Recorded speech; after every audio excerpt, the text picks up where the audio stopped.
Pinaghahandaan na ng bawat team sa PBA ang kakaibang 4-point play na inilatag ng PBA. Junmar Fajardo pinaghahandaan din ng kanyang long range shot.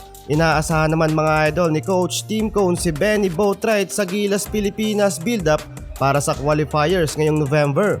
Samantalang hindi pa gumagalaw ang San Miguel Beermen kung magkakaroon nga ba sila ng adjustment and trade ngayong off-season.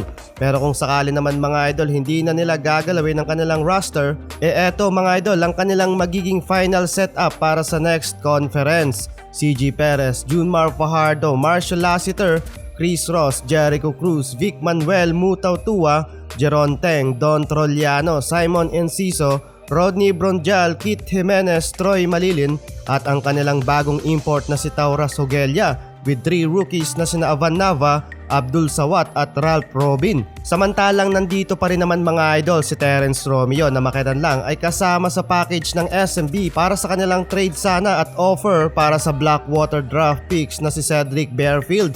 Pero matindi mga idol ang paninindigan ng Blackwater Elite. Tinanggihan mga idol ang alok ng SMB at nabigyan pa ng 2 years contract deal sa franchise. Pero hopefully mga idol na hindi lang ito maging collection ng Blackwater dahil yung mga talagang may talents nila noon napupunta lang sa MVP group. At eto mga idol, balitang Gilas Pilipinas tayo. Inaasahan ni Coach Tim Cone na makakasama nila sa kanilang training and practice ang soon to be a naturalized player ng ating national men's basketball team, ang former import ng SMB na si Benny Boatwright. Still on process pa mga idol ang kanyang naturalization sa ating bansa.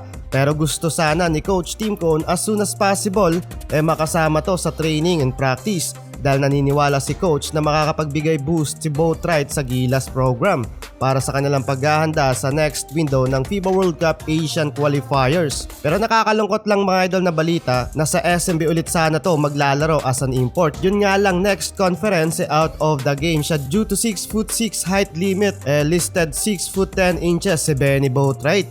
Habang eto naman mga idol, trending ngayon ang paglalagay ng white tape behind the 3-point arc sa mga gymnasium ng bawat kupunan para sa bagong rules ng 4-point shot sa Liga Next Conference. Sa binahaging video post ni Junmar Fajardo, makikitang pinaghahandaan din ni The Kraken ang posibleng pagpakitang gilas niya sa long range shot.